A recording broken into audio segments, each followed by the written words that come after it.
Thank you very much. They've done a fantastic job. Even the microphone works well. That's good. Wow. Well, I'd like to just thank everybody for the incredible job they've done. I love the state. As you know, Ron and I have had a really great relationship for a long time. We had a little off period for a couple of days, but it didn't last long. It didn't last long, and a lot of respect for each other. And it's a great honor to be deep in Florida, the Florida Everglades, to open America's newest migrant detention center. It's incredibly built, and you're seeing that yourself. That's why I said, let the press join us on our walk so they can see what's happening. It's known as Alligator Alcatraz, which is very appropriate because I looked outside and that's not a place I want to go hiking anytime soon. But very soon this facility will house some of the most menacing migrants, some of the most vicious people on the planet. We're surrounded by miles of treacherous swampland, and the only way out is really deportation. And a lot of these people are self-deporting back to their country where they came from. Quite a few. We're amazed at actually the number. We took the FEMA money that Joe Biden allocated to pay for the free luxury hotel rooms, where he's paying hundreds of millions of dollars in New York City, and we used it to build this project. And Ron, was just a little fraction of that money. The money they spent on that project, I happen to know the real estate developer. He's a very he never really made that much, but he became very wealthy. With luxury, he didn't do well. With people that are not exactly luxury, he's made a fortune. I want to thank Florida Governor Ron DeSantis and Secretary of Homeland Security Kristi Noem, and Florida Attorney General James Uthmeier. Where is James? Where is he? You do a very good job. I hear good things. I hear good things about you from Ron too. No, you really do. He's even a good-looking guy. That guy's got a future, huh? Good job, James. I hear you did really, really fantastic. Worked hard. You're like in the construction business for a few days, right? Huh? Congratulations. For all the hard work and to make this facility possible. It's amazing. Thanks as well to Florida Agricultural Commissioner Wilton Simpson. Where is Wilton? Where are you, Will? Hi, Wilton. Been a long time. Thank you. Congressman Byron Donalds. Where's Byron? Hi, Byron. How are you? Good. Florida Speaker of the House, Daniel Perez. Daniel? Daniel, thank you, Daniel. Why, you didn't want to sit up here with us, Daniel? Executive Director of the Florida Division of Emergency Management, Kevin Guthrie.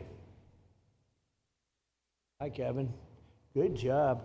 Acting Director of ICE, Todd Lyons. Todd, great job. And Senator Joe Gruters. He is a great guy. Where is Joe? We love Joe. Thank you, very much. Thank you. Thank you, Joe. Joe is great. With the help of those incredible Border Patrol agents, we now have the lowest level of daily border crossings ever recorded. As you know, last month, the month of May, just got released 2 days ago, the number of illegal aliens into the United States was zero. Zero. Even I find that hard to believe. Somebody must have gotten in, I think. I don't know, but they say zero. And the people that count them are radical left Democrats. So when a radical left Democrat tells me it's zero, I believe him. But there's still much work to do. In the 4 years before I took office, Joe Biden allowed 21 million people, that's a minimum, I think it was much higher than that, illegal aliens to invade our country. He invaded our country just like a military would invade. It's tougher because they don't wear uniforms. You don't know who they are. More than the populations of New York City, Los Angeles, Chicago, Houston, Phoenix, and Philadelphia combined. That's what came into our country from prisons, from mental institutions, from street gangs, drug dealers. It's disgusting. This enormous country-destroying invasion has swamped communities nationwide with massive crime, crippling costs, and burdens far beyond what any nation could withstand. No nation could withstand what we did, and we're in the process of doing it, but we have some great people doing it now, and you see them up here with me, but it's, I'd call it like an unforced era. It's sort of like men and women sports. It's sort of like transgender for everybody. How could they have done this to our country? And we're never going to forget it. Last year, 15% of all the hotel rooms in New York City were used to house illegal aliens at costs that they never got for luxury. They never got this much for luxury people coming in from the wealthiest places on earth. They made more money with the illegal immigrants, with many rooms costing more than $300 a night, 6 times the rent of a typical American family. In Denver, Colorado, the city was forced to cut $10 million from its police and fire department budget as part of a $90 million plan to house illegal aliens. And it's a population that's growing and growing and destroying Denver and growing. And again, it's destroying Denver. And it's destroying many other cities, too. Likewise, one of the city's largest hospital system is drowning in unpaid medical bills, unpaid in the billions, after their emergency rooms were flooded with tens of thousands of illegals, leading to the closure of critical services. And these are really critical services. They can't even keep them open for American patients. The American patients were treated worse than any illegal immigrant. In Los Angeles, 1 in every 4 students in the public school system is from a household headed by an illegal, and most of them don't speak English, so they're in a school system, and they don't have interpreters, they don't have anything, they don't speak English. What a mess, what a mess. Unforced error, all these people allowed to come in. The United States is now spending $78 billion a year on translation. Okay, think of that, $78 billion a year on translation, and smaller numbers on special education programs for non-English speakers in our public schools. So $78 billion, I think that's not a mistake. I would say $1 million maybe, hundreds of thousands of dollars, $78 billion, Joe, on translators and non-English speaking work. Federal government, the Justice Department, it's more than twice the cost of maintaining the United States Justice Department, what we're spending on translation and other things to help. In total, the average illegal alien costs American taxpayers an estimated $70,000. That's each, $70,000. I think that number is even low. If you care about balancing the budget, the single most impactful step we can take is to fully reverse the Biden migration invasion. One of the worst invasions we've ever had. We've never had an invasion like this. We've had invasions, but we've taken care of them. We've never had an invasion like this, and it's with us. And we have some very bad people out there looking to do big harm. That's why the One Big Beautiful Bill includes funding for 3,000 new Border Patrol officers and 10,000 new ICE agents. And I've gotten to know the Border Patrol and ICE very well. Unlike Kamala, she was the border czar, but she never saw the border. She never made one phone call. She was some border czar. She would have been some president. Probably would have been slightly better than Biden, though. I had to run against both of them, you know? The one guy, it's like a fighter. You knock out the one guy who's doing badly, then they put somebody else in, but fortunately she was a stiff also. Otherwise, I would have been very angry. I would have been extremely angry. The heroes of ICE will also help round up and remove members of the savage drug cartels which are coming back into our country. And we got them out. Now some of them came back in. We just got them out again, and that's going to be a vicious cycle. But these are foreign gangs. They're horrendous people, killers, that have infiltrated our territory, including 8 which we have designated as foreign terrorist organizations, which gives us a lot more power for speed and getting them out much easier. And we had a great court victory, as you know, on Friday that allows us to do what we have to do from the Supreme Court of the United States. In 5 months, my administration has already arrested over 2,700 members of the murderous Venezuelan gang known as Tren de Aragua, including a pack of these sadistic animals arrested last month with over 280 guns, and these are guns of the latest caliber. These are guns that were made over the last period of less than a year, getting brand new guns, the latest and the greatest. Every day, our brave law enforcement officers are hunting down and deporting migrant criminals who have committed heinous crimes, including more than 13,000 murderers, 11,888 to be exact, but I'd probably say the 13,000 is right also. Think of it, 11,888 and more than half of them, they committed more than one murder. So, Ron, many of them are out of here already, but it's still it's a hell of a number to be confronted with. Just this year, ICE agents in Miami have apprehended illegals with arrests for murder, kidnapping, rape, child sexual abuse, and arson, people of the worst order. We're getting these monsters out of the United States, out of Florida, out of all the places that they're in. And on January 20th, I signed an executive order empowering governors and state police to be deputized to enforce federal immigration laws. And Ron's already taken advantage of it. It's a tremendous advantage for the states. Most of them are doing it. Actually, the blue states tend not to do it. Even a couple of them have, though. And I want to express my tremendous thanks to the state of Florida for embracing this opportunity and being a true partner. They've worked so well with the federal government. It's been just a beautiful, beautiful partnership. So, Ron, I'd like to thank you personally. You are my friend, and you'll always be my friend. And we may have some skirmishes even in the future. I doubt it, but we'll always come back because we just we have blood that seems to match pretty well. We have a relationship that's been a very strong one for a long period of time, and I appreciate it, very much appreciate it. And also, Secretary Noem, I'd like to have you say a few words. You have been unbelievable, the job you've done. You and our favorite person, Tom Homan, have done, and your whole staff, because it's a lot of people, and Tom acknowledges it all the time. He respects you so much. He respects the staff that you both built. And you're really doing one of the great jobs. And it was great that you could work with Ron in Florida so well. Built such a great facility. So please say a few words. Thank you very much. I don't know if this will work. Well, thank you, Mr. President. First of all, I want to thank you for putting the safety and the security of the American people first, and the way that you never lose focus on making sure that America stays our priority and that the families that live here get the chance to grow up and to raise their children in communities that are safe and that give them an opportunity to pursue the American dream. This facility here is a fantastic representation of what can happen when all of government works together and when it's accountable to the taxpayers and to the citizens that live here.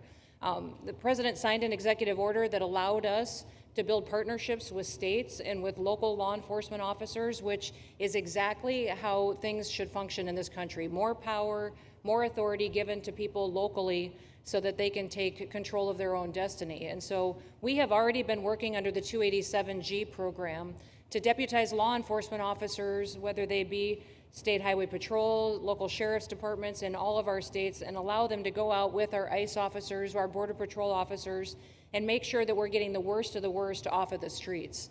We also recognize that as we've been doing that and returning people back to their home countries, that we need detention facilities. We need beds to put them in place so that they can have their due process before they return home.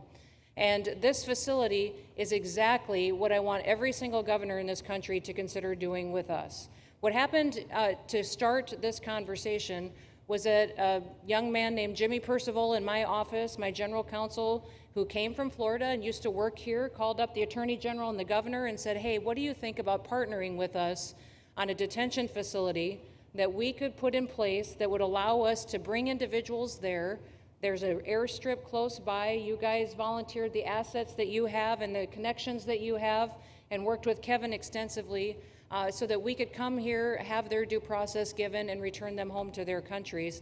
And in 8 days, this facility has been stood up. And I want everybody to recognize that detention facilities that ICE adheres to is a higher standard than is required at state levels, at local Department of Corrections facilities, sheriff's offices. This is a state-of-the-art facility, air-conditioned, isolated though for security purposes, which is very helpful. And I appreciate so many people being willing to work together to make a project like this happen. Right here on this location, we'll have about 3,000 beds. Other location will have another 2,000 beds that will allow us to bring individuals across the country that we are bringing in and incarcerating for violating our laws and immediately get them out of the country as soon as we possibly can. It's exactly what we need to be perpetuating in other states. And what I would say is, I want all of you to notice these flyers that we've got, is that everybody who sees these flyers or anybody who sees these news clips should know you can still go home on your own.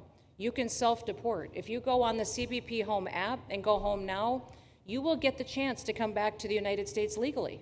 You will get the chance to come back and do it the right way. If you don't, you may end up here. And you may end up here and being processed, deported out of this country, and never get the chance to come back. That is the consequences of breaking the law in the United States of America. Listen, our job is to uphold the law. This is a country of laws. We have a border now, and because we have a president that cares and recognizes that we need to be a nation of borders and a nation that upholds the law. If you break the law, there's consequences. We will deport you, and you will never get to be a United States citizen. You'll never even get to come back here and work and to pursue the American dream. But if you decide you want to go home now, go home, and we'll help facilitate it. We'll buy your plane ticket. We'll get you there. In fact, I just got back from Panama, Costa Rica, Guatemala, Honduras. Those countries are excited to get their citizens home. They're setting up programs to loan them money to buy houses when they get there, help them with food assistance, get their children educated, scholarships. They want their citizens that are living here in the United States illegally to come home and to be a part of their economy and help their countries grow. So this is a win-win for everyone, and I just want to end, Mr. President, by thanking our law enforcement officers, by thanking our ICE officers and our Border Patrol officers for what they do every day. They are out on the streets, and violence against them has increased over 500% since Trump has gone back into the White House, because he's upholding the law and because a bunch of liberals, socialists, and Marxists are out there lying about what President Trump is doing. President Trump is upholding freedom by what he is doing. The freedom to live safely in this country and to do things legally and to have justice. And because those liberals, and I'm calling out you, CNN, I'm calling you out because you lie every single day about what these operations are. We are going after murderers and rapists and traffickers and drug dealers and getting them off the streets and getting them out of this country because Joe Biden let the worst of the worst come in here. The other day I was talking to some marshals that have been partnering with ICE. They said that they had detained a cannibal and put him on a plane to take him home, and while they had him in his seat, he started to eat himself, and they had to get him off and get him medical attention. These are the kind of deranged individuals that are on our streets in America that we're trying to target and get out of our country because they are so deranged they don't belong here. And they shouldn't be walking the streets with our children, and they shouldn't be living in the communities with our families who just want to grow up, go to job, raise their children to grow up and get a job and to live the American dream. So thank you to all of our law enforcement officers, those in our military that have been helping, our National Guard. Thank you to Governor DeSantis for stepping up and being an example to other governors. I hope my phone rings off the hook from governors calling and saying, how can we do what Florida just did? How can we do exactly what they did? Because we need this big, beautiful bill. We absolutely have to have this big, beautiful bill that has the funding so that we can continue this operation and we can get those bad criminals off of our streets and have the officers to do it so that when they go out on an operation, somebody's got their back. Somebody's got their back, they can do it safely, and they can go home to their families at night too. So this bill needs to pass through Congress so we have the resources at the Department of Homeland Security to make sure that our homeland truly is secure. And Mr. President, thank you for Stephen Miller. I just want to thank you for him. This guy calls me night and day and tells me all of his wise advice and wisdom, but he's a rock star because he loves this country and he's passionate about making sure that nobody is prioritized over an American citizen. We love everybody. We do. We love everybody. Not everybody. Well, a lot of people. But we shouldn't be putting people illegally above citizens. We should be making sure that we do things right, and that's what America has always stood for, and we're an example to the rest of the world because we do it right. So, Mr. President, you surround yourself with great people, and I think that's because everybody wants to work for the greatest president that the United States has ever had, and that's President Donald J. Trump. Thank Thank you you, very sir. much, Chrissy. That's Thank so you for nice. your. Thank you. Thank you very much. And I have to say that, you know, when Christie's name was put before me by Tom Homan, by the way, because I wanted him for the border, and somehow I thought that was going to be good in that sort. But he didn't want the upper job, and I said, who do you recommend? Christie Noem. I said, oh, are you kidding? She's great, but she's such a fine, elegant person. person. He said, "Sir, she's tough as hell." I said, "Are you sure? You are tough as hell, I tell you, and you do it in a very nice way, but you are, if you ever saw her ride a horse, she rides a horse like she should be in the rodeo.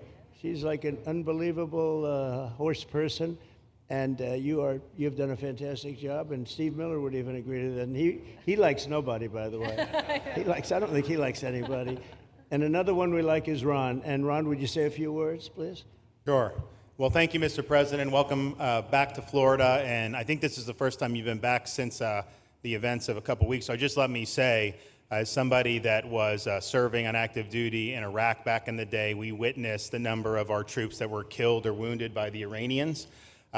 We know that they're a militant Islamic regime that was hell-bent on getting nuclear weapons, and under Joe Biden, they were about to get nuclear weapons. And because of your strong actions, those dreams and those ambitions have been reduced to rubble. And I thank you. I know a lot of veterans thank you, and people in Florida really thank you for stepping up and really making a strong, tough, but strong decision. I think we're much safer as a result of that. Now, on the immigration, I think President Trump's election represented the chance for us to finally solve this illegal immigration and border problem once and for all.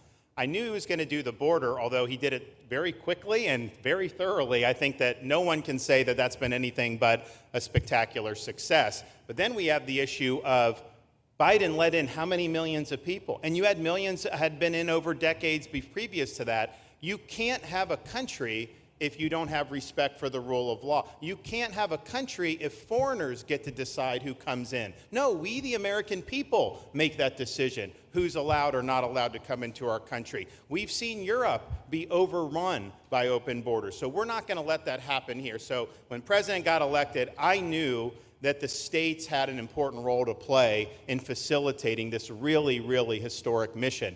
We're the only state in America, Florida, that requires full cooperation with ICE from all state and local law enforcement entities. And what is the net result of that? We have these agreements for these 287G task force with sheriff's departments, police departments, state agencies, and it's really instrumental in rounding up a lot of really bad people who shouldn't be here.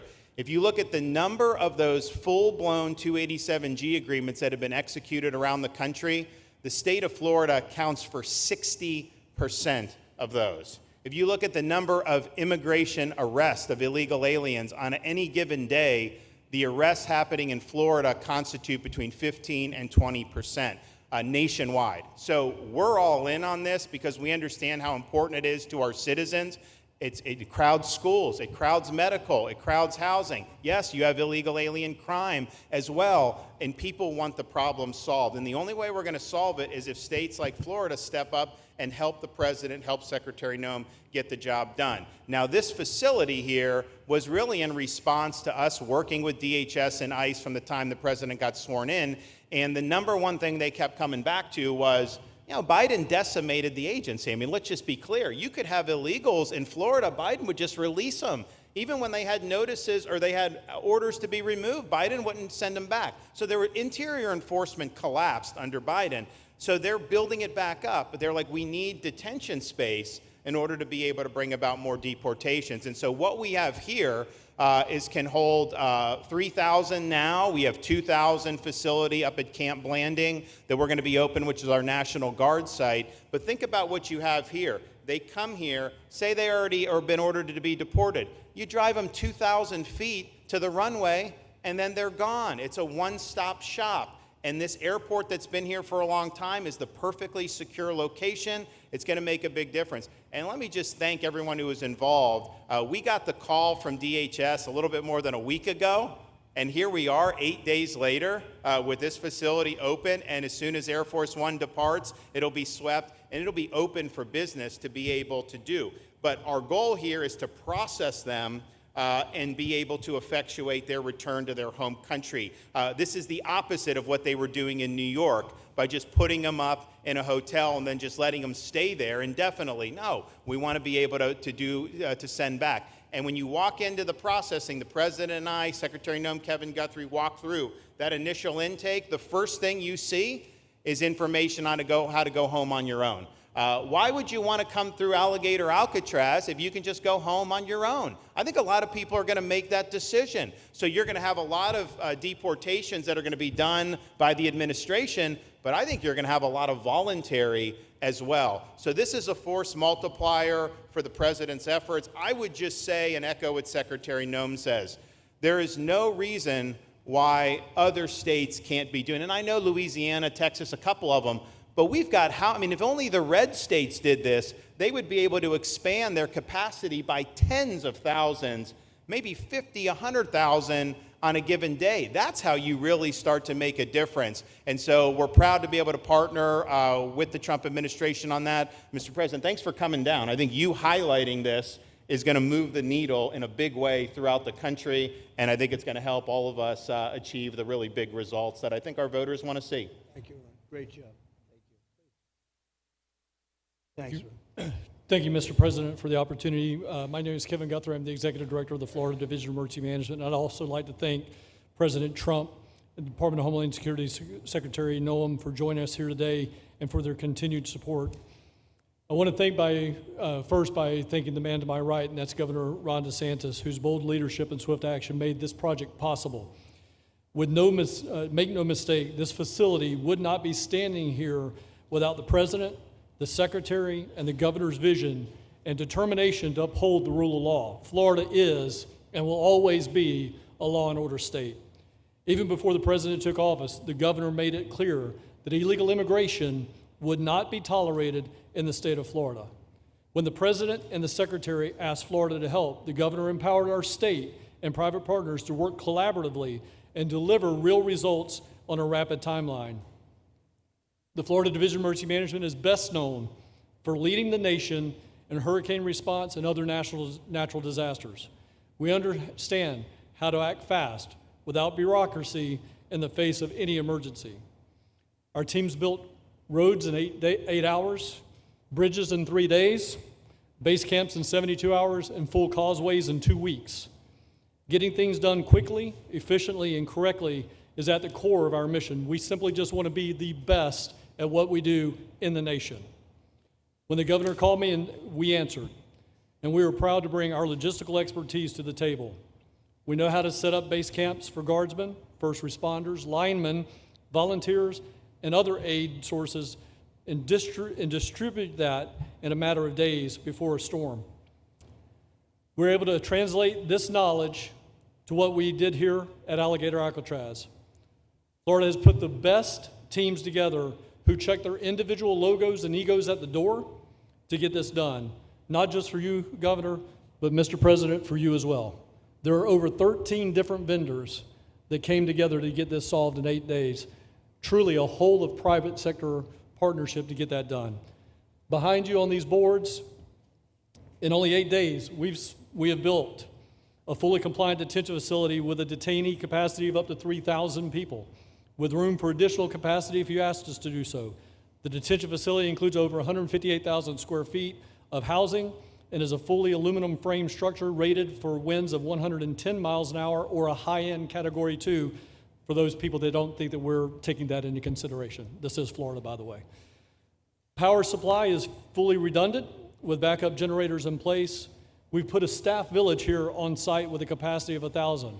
Our services are hot meal 3 times a day, 24/7 medical facility, pharmacy, air conditioning, access to indoor and outdoor rec yards, legal and clergy support services, laundry.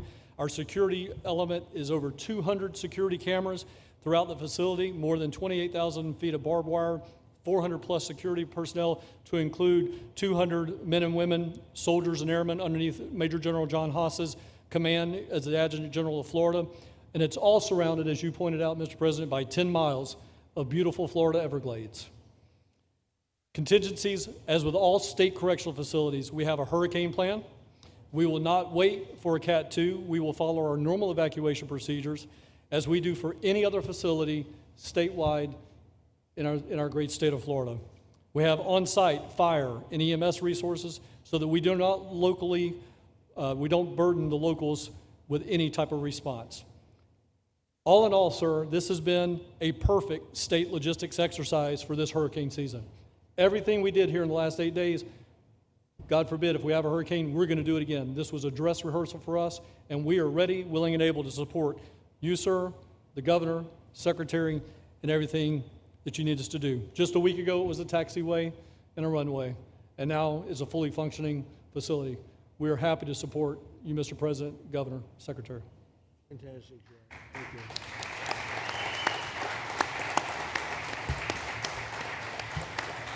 Byron, please.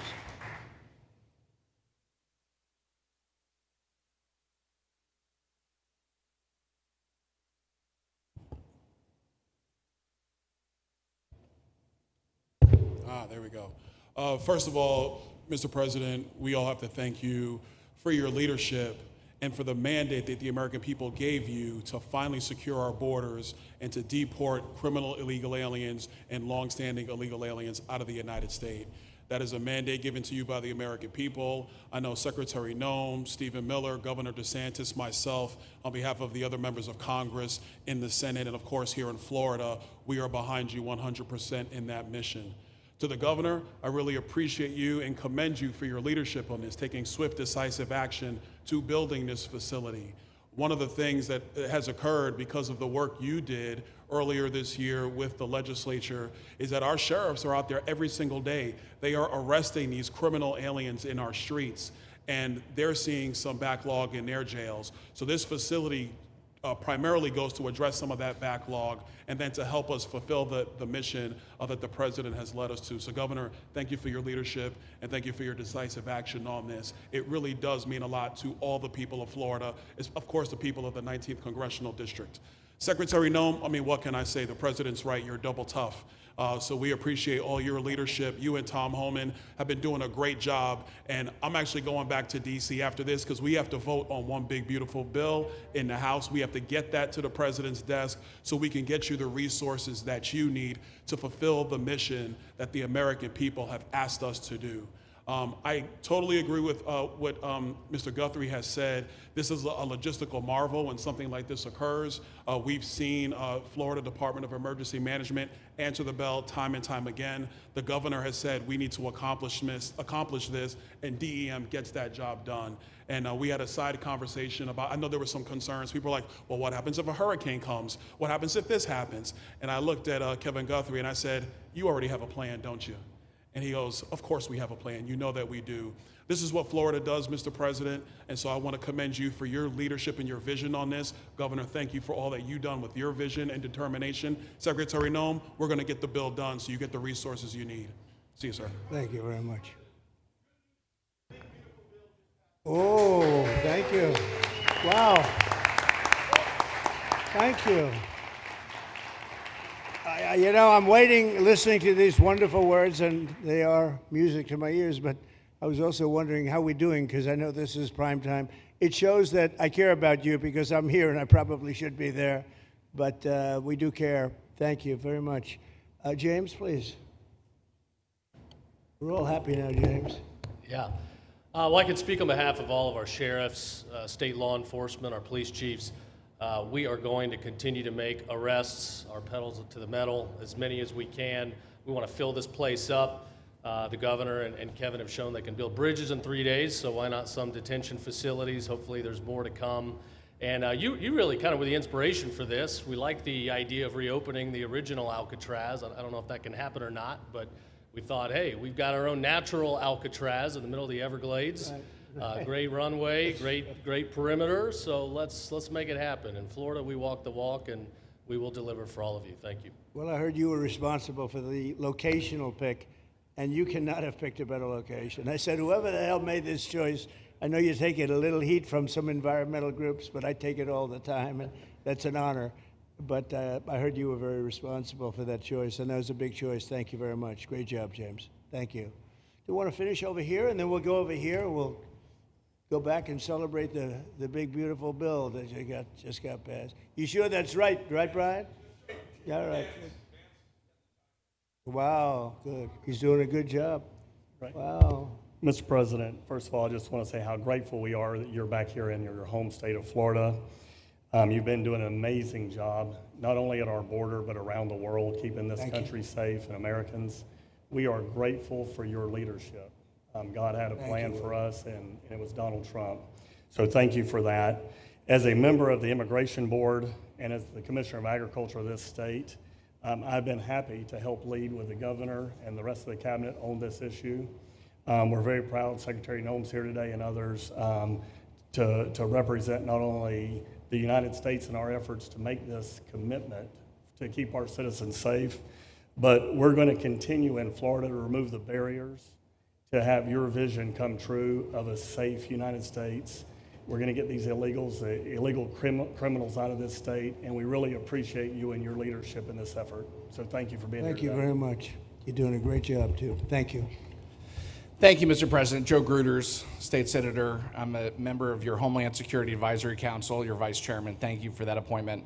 And thank you for coming back to Florida and everything that you do. Every single day you are delivering on the promises that you promised to us at all of the events you've done throughout the years, but specifically this last campaign. You deserve all the credit for everything, and you are surrounding yourself with incredible people like Secretary Noem, Stephen Miller, and just like your big, beautiful bill here in Florida, there was a lot of commotion about our immigration bill. And we had 3 B's in that: beds, badges, and bad guys. And this goes right along with our beds and the resources. And I give the governor, Ron DeSantis, a lot of credit for stepping up and making sure that we all work together, because at the end of the day, even if sometimes there are skirmishes, as a result of the back and forth, we ended up with a better bill, and we all win. And what we're doing here in Florida hopefully will happen all across the country. You've done, your leadership is amazing. Keep up the great work, and just know that Florida loves President Donald J. Trump. No, thank you very much, Joe. Appreciate it for a long time. Appreciate it. By the way, Ochopee is something that we did together also, and that was a lot of money spent. I hope it was well spent. I know we did a Rolls-Royce job, but it's a lot of money that we spent out there together. And how is it going? You can delegate that to us, because we move faster than the Army Corps. Good. So we will finish that reservoir. Good. If you delegate it to us, I'll get it done and much quicker. Oh, I would do that. Yeah. I'll tell you, let me ask myself permission. Permission granted. Go ahead, get the thing, get it complete. You want to do All right, that? we're gonna go talk Go to ahead, the do Army it. Corps Yeah. then after this. Good. You can move faster, actually. Please. Thank you. Oh, no, sir. Just first, on behalf of the men and women of ICE, we just want to thank you for allowing us to do our job again. You know, your vision and under Secretary Noem's leadership, this is what the American people want. And I hope that you see great results of what we're doing out there every day, getting the worst of the worst out of our communities. Because of you and Secretary Noem, I have the privilege to lead one of the most premier and the finest law enforcement agencies that we do have in the United States. And the men and women of HSI and ERO Miami do incredible work, like you highlighted. And with the governor in the state of Florida, the partnership in Florida has been amazing. The 287G program is only going to help us to identify all those known gotaways and get the worst of the worst out of the neighborhoods. And through our Homeland Security Task Force, we are going to make America safe again. So thank you very much to both you and the Secretary. Thank you, Todd. Great job. Really great job you're doing. Thank you. Please. Good morning, Mr. President. Hi. Thank you so much for coming. Again, as Garrett Ripp, I'm the Field Office Director for ICRO here for the Miami Field Office. Incredible collaborative work we've been doing together, working with the state, working with our local partners. And again, just the 287G is going to open up that aperture and allow us to get those bad hombres off the street and get them Right. into this facility. And we're looking forward to it. And again, just appreciate all your support. Thank you. Always thank you. You've always been so great. Thank you very much. Please. Good afternoon, Mr. President. On behalf of Air Marine Operations, my name is Andres Blanco. I'm the Executive Director for Southeast Region. AMO continues to execute and support your executive orders. Air Marine Operations brings a unique capability both in the air and the maritime domains. And in partnership with our Border Patrol, OFO officers, and ERO, we continue to conduct effective operations both interior, along the border, and along the maritime approaches. Thank you very much. Good job. Good afternoon, Mr. President. Jose Figueroa. I am the Acting Special Agent in charge for Homeland Security Investigations here in South Florida, and our office covers from Key West to Fort Pierce. Tremendous collaboration here with the state and our federal partners. HSI is conducting criminal investigations into TDA, MS-13s that are involved in human smuggling, sex trafficking of minors, and we will continue that effort with your support. Governor DeSantis, thank you very much for this facility. Looking forward to continue the great work. Thank you. Thank you very much. Steve, would you like to say something? Our star. Thank you, Mr. President. I just want to say on a personal note, getting to watch what you've done over the last 5 months to deliver on a 50-year hope and dream of the American people to secure the border. When President Trump came into office on January 20th, the United States had endured the largest wave of illegal immigration in human history. Not just American history, human history. And within just a few days, President Trump, through his strength, leadership, diplomacy, and vision, achieved the most secure border anyone in the world has ever seen. When we recently went overseas to the NATO summit, I had senior staff in foreign governments come up to me and ask me how he achieved the Trump miracle on his border and could that be replicated in their countries. For individuals who don't work in this space, to have 0 successful illegal entries in an entire month should be an impossible achievement. There's a 2,000-mile border with one of the poorest countries in the world, and you have open travel from 150 countries into Central America and South America. There are 2 billion people in the world that would economically benefit from illegally coming to the United States. And through the deployment of the military, through the deployment of novel legal and diplomatic tools, through the building of physical infrastructure, through the empowering of ICE and Border Patrol, and the entire federal law enforcement apparatus, President Trump achieved absolute border security. And now, once this legislation is passed, he will be able to make that with those resources permanent. Watching what you've done, sir, has been one of the honors of a lifetime. I'm proud to be able to play any role in it. And what President Trump is going to achieve next with the resources in this bill will make America safer, stronger, freer, more sovereign, and more prosperous than it has ever been before. Thank you, sir. Thank you, Steve. Oh. Thank you. And the bill is going to be great for Ron. It's going to be great for Florida, too. A lot of set-asides for Florida, some of the things that you wanted to do. And so it's great news to hear that it was approved. Do you want to take a few questions, Ron? We'll take a few questions from these. Yeah, please, go ahead. Yeah. Thank you, Mr. President. Given the likelihood of the One Big Beautiful Bill passing, and we look forward to the success of this facility here, how many more facilities like this do you feel that the country needs in order to enact your agenda of mass deportations? Well, I think we'd like to see them in many states, really, many states. This one, I know Ron's doing a second one, at least a second one, and probably a couple of more. And, you know, at some point, they might morph into a system where you're going to keep it for a long time. You know, it's not that far away from jails that take years to build, and money is spent and wasted. And, you know, like the railway that they have in California that costs like 40 times more than it was supposed to cost. The same things happens with prisons. You look at this in a short period of time. Ron, James, and some of the people that really worked on it along with our people, they did this in less than a week. And you look at it, it's incredible. The incredible thing is picking the site, because the site was one of the most natural sites. It might be as good as the real Alcatraz site. You know, it could be. Well, that's a spooky one too, isn't it? That's a tough site. But so I think it could last as long as they want to have it. I mean, you may morph this into, you know, your prison system, frankly, which I know you always need, unfortunately. I'd like to say, you know, a little controversial, but I couldn't care less. We have a lot of bad criminals that came into this country, and they came in stupidly. It was an unforced error.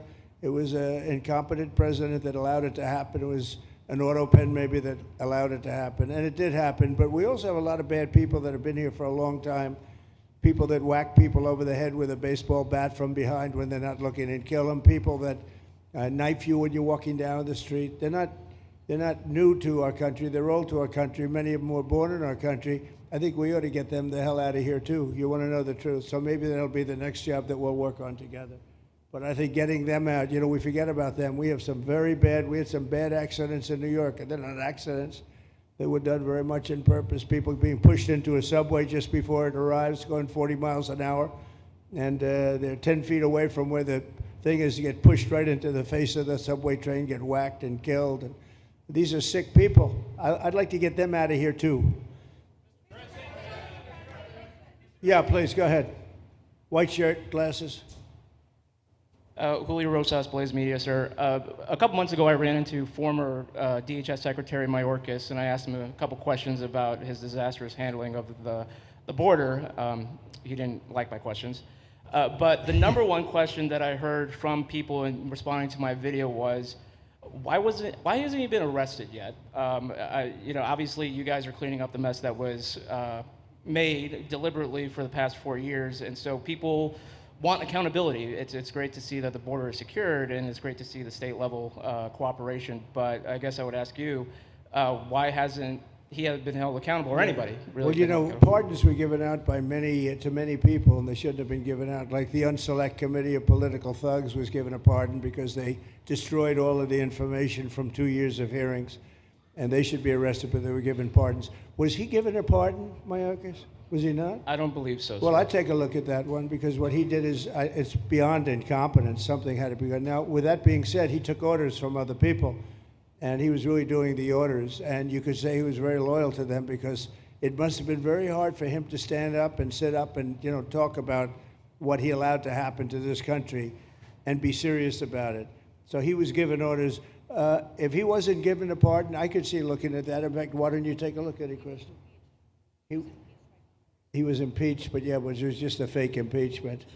It was a fake impeachment. Why don't you take a look at it? I think he was so bad.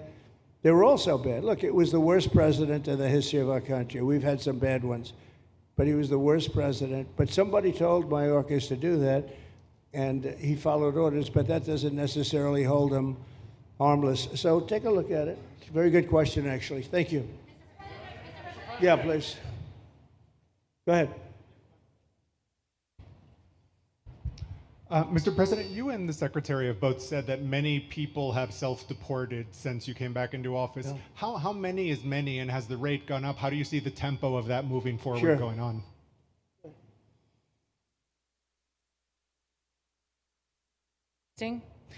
We have had several 100,000, but also we have many that have self-deported, not even using the CBP Home app.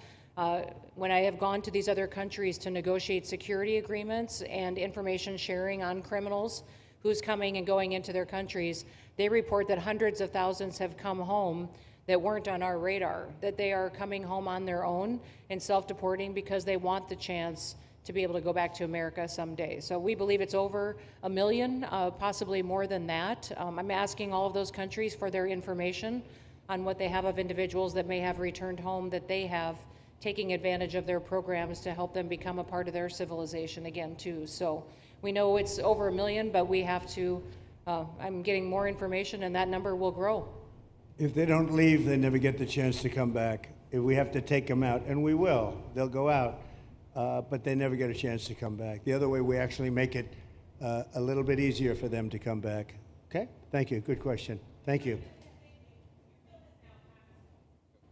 The bill is now passed in the Senate, but we are already hearing from some Republicans in the House who say they cannot get on board with the changes that were made to the bill in the Senate. What is your message to those holdouts? Well, I just heard that about the Senate, and the bill just passed, and it tells you there's something for everyone. I mean, it's a great bill. There is something for everyone, and I think it's going to go very nicely in the House. Actually, I think it will be easier in the House than it was in the Senate. And just to be clear, on the Medicaid cuts, you've promised not to cut Medicaid, said this is all just targeting waste, fraud, and abuse. Are you saying that the estimated 11.8 million people who could lose their health coverage, that is all waste, fraud, and abuse? No, I'm not saying that. I'm saying it's going to be a very much smaller number than that, and that number will be waste, fraud, and abuse. And if you look, they took a much more liberal stance on the Medicaid situation than they could have.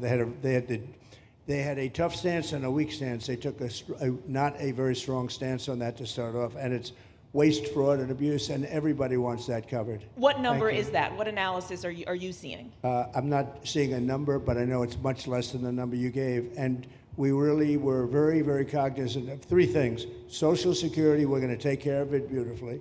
Medicare and Medicaid, and we are going to save it, whereas the Democrats are going to, you won't have it. they will destroy Medicare and Medicaid, and they have to because their numbers don't work. So it's not going to happen. They're the ones that have destroyed Medicare. They have made it so bad already, they're going to make it a lot worse. But now we'll be in charge, so we're going to have no problem with Medicaid or Medicare or Social Security. Thank you. Yeah. Claire Galt with Wink News in Fort Myers. What is your direction to ICE when it comes to arresting farm workers here illegally, other workers in industries that are pretty critical to Florida's economy? Yeah. Well, we're very much cognizant of that, and as you know, I won the farmers by 92%, and I'm not going to be abandoning my farmers. We were strong on the borders, but we're also strong for the farmers and for others in the hotel industry, et cetera. You know, we have similar situations, and Christy and I, and we'll be working with Ron and a lot of the states. We're going to work something where the farmers can be responsible for some of the people that have, and they have people, Ron, for 10, 15 years that they know very well. We're going to put them responsible. And we're going to issue a form of a card or document, and the farmer is going to be responsible for these people. They're not going to have citizenship, but they'll be working, they'll be paying taxes. We need to get our farmers the people they need, otherwise our farmers aren't going to be able to do their land. You know, it was tried once before, many, many years ago, where there was a very strong guy, and he got everybody out, and every farm, almost in the country, but every farm in California, every farm in Iowa, almost all the farms went bankrupt.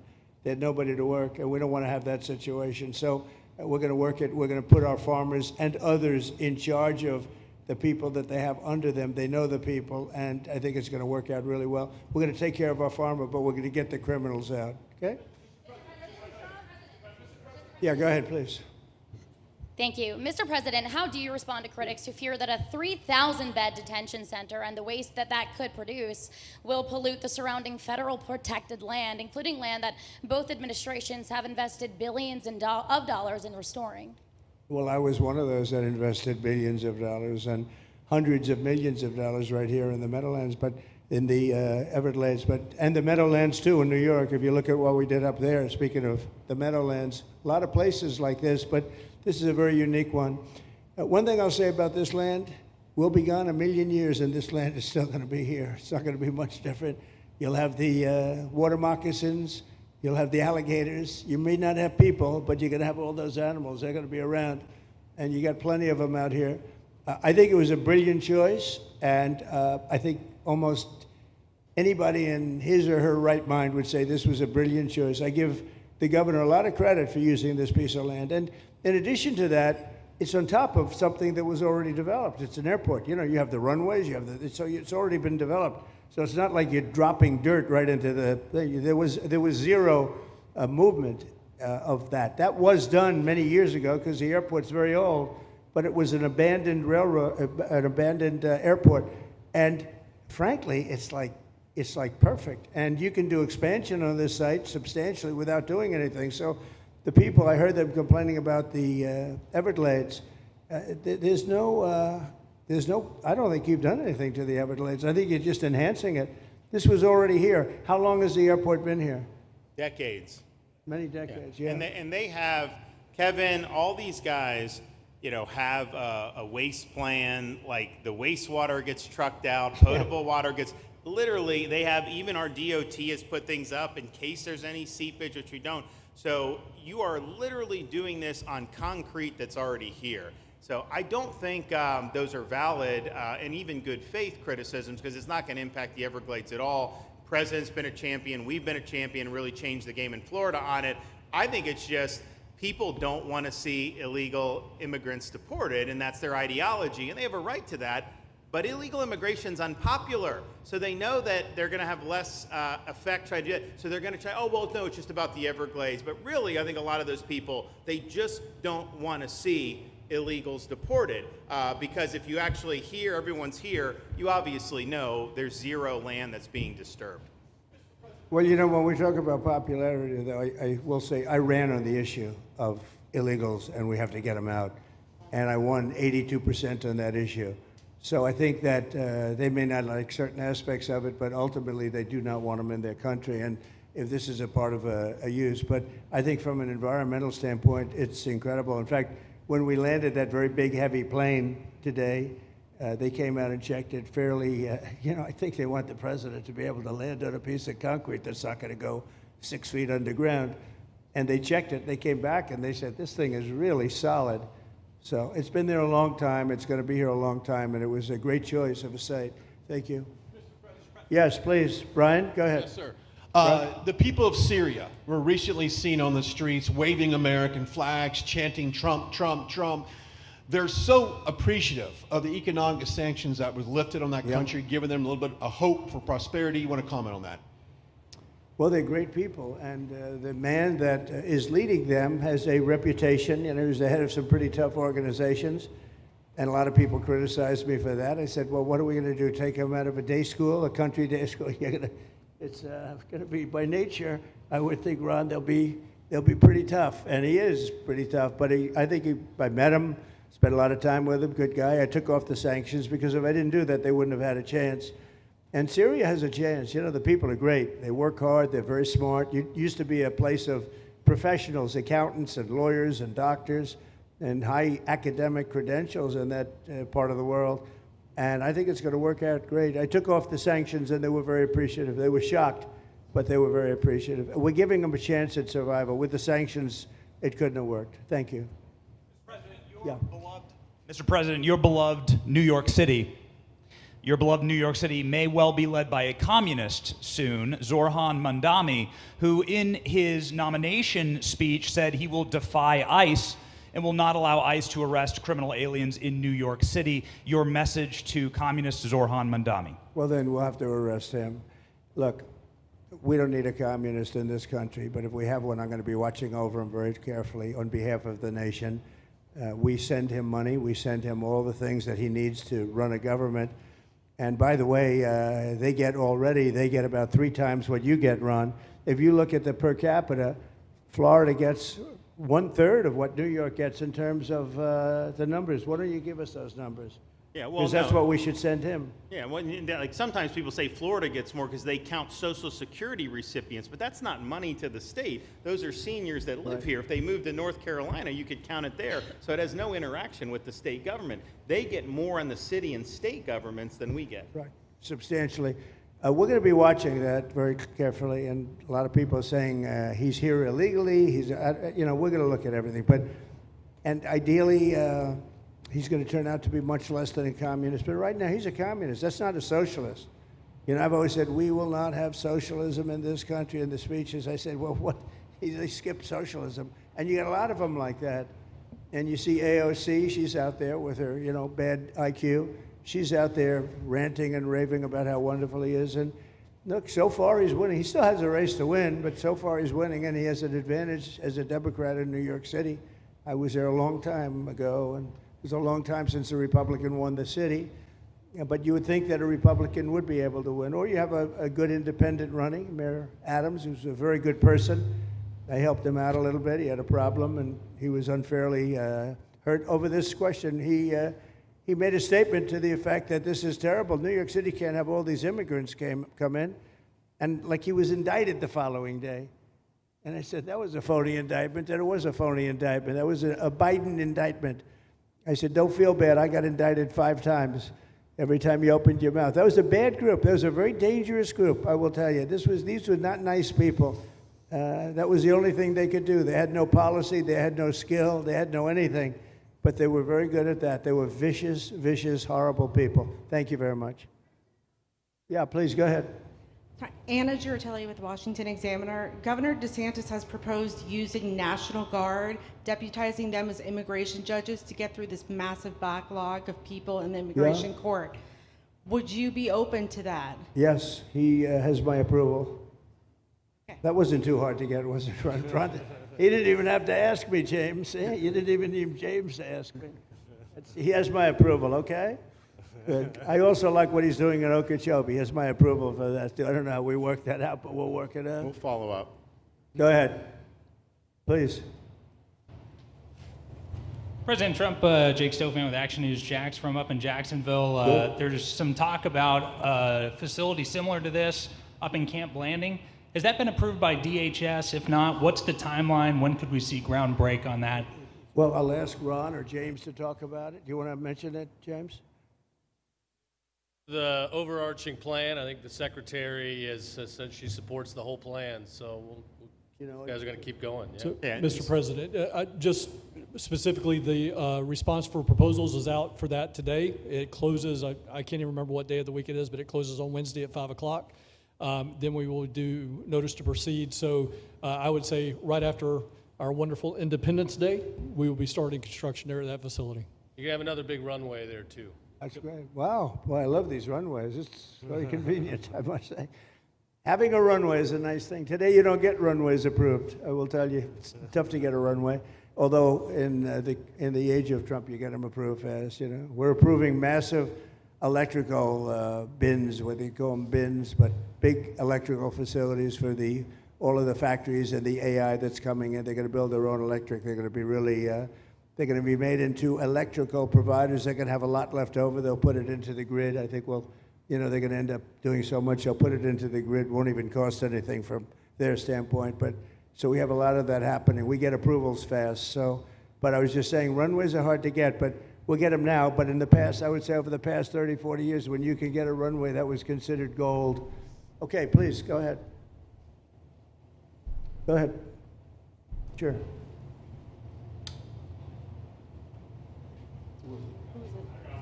Okay, go ahead.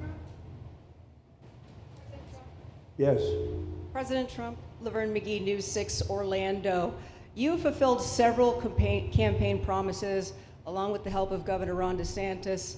What is the next campaign promise that you plan to fulfill to the American people? So we have turned this country around in less than 6 months. And when I was away, and I was telling Ron, I was telling some others, I've said it a little publicly, I guess, but I met a lot of very important people. The King of Saudi Arabia, I was there 2 weeks ago, and Qatar, the leader of Qatar, who's great, and the leader of UAE, who's great. These are very substantial people, very smart people, and good people. And all three of them said essentially the same thing, along with many other people, because I just left NATO. NATO's we took it up to 5%. Nobody can believe that one run. That would be hard, but nobody believes that. What happened in NATO, over $1 trillion a year from like nothing. It was an honor. But every leader said that a year ago, this country was dead. They had no confidence in the United. They really felt it was a dead country, and it was some bad things were going to happen.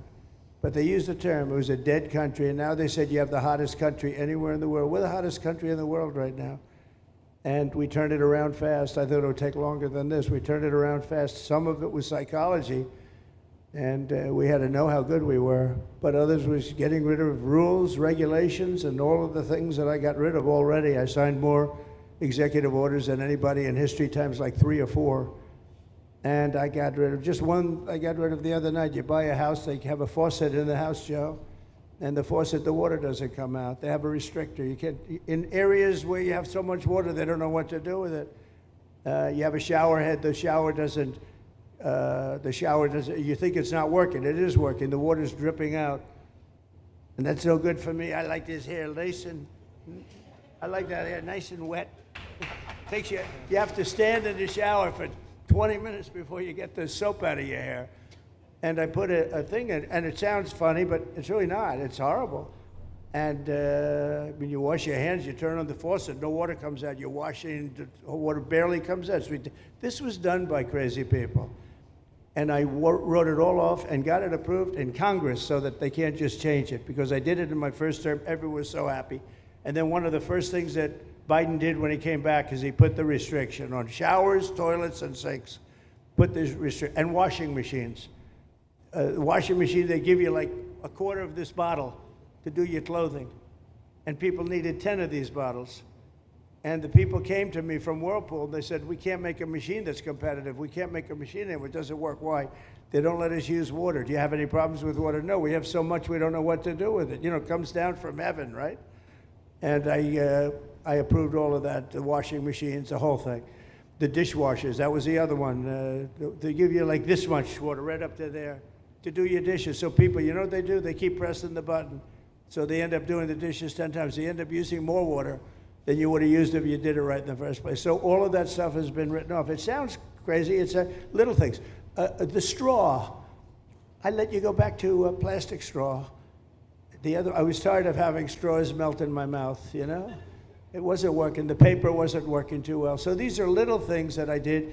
Then we have the big things. We have the biggest things, and that has to do with some of the subjects we're talking now. I think the things we're talking about now are the biggest, because if you don't have borders in this country, borders and good elections, and we're working on that next. There's some bills coming in that's going to make sure that you're a citizen, that people aren't counted in the voting when, you know, they were here and they're here as illegals and they're criminals in many cases, and they give them a count, and you end up with extra congressmen. We're going to work on that. We're going to straighten that out next. That's going to be easy compared to what we were doing. But we did the big things too. But little things like that, a straw, little things like a washing machine with no water. People go out, they spend all their money on a washing machine. The damn thing doesn't work. You can't use the water. Then you go to your sink and that doesn't work either. You're stuck. You know what you do?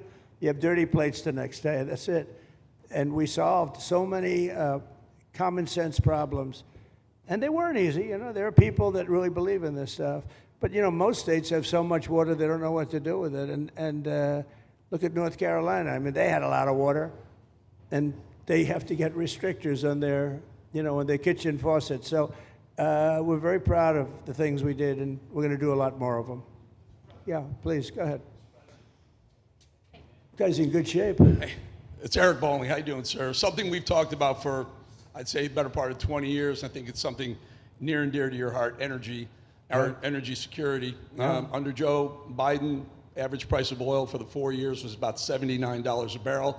He drained the SPR halfway down, promised to replenish it, never did. That's right. Under you, first term, $53 average price for 4 years. Biden was $78 for 8 years. It was never refilled. The question is now it's $64 or so. Yeah. What coming down rapidly. Coming down, and what a great opportunity to fix another one of Joe Biden's problems, one of the things he broke in America, giving us the energy security of an emergency SPR, Sure. fill it to, maybe even go beyond and fill it to 1 billion barrels this time at a much cheaper price. Thoughts on the energy sector? So it holds 77 million barrels, and we had it up to the top, if you remember. And I was proud of that, and I made a deal to buy it at the lowest price of oil. It was a good deal, good instinct. And we filled it up, and when he came in, he started using it to keep oil prices down because he blew our energy policy out. Energy and his bad spending is what caused inflation. So now we have no inflation. Gasoline just hit $1.99 today in 5 states. $1.99, isn't that a nice sound? It was up to $4, and going up to $5, $6, and $7. In California, it was $7.70.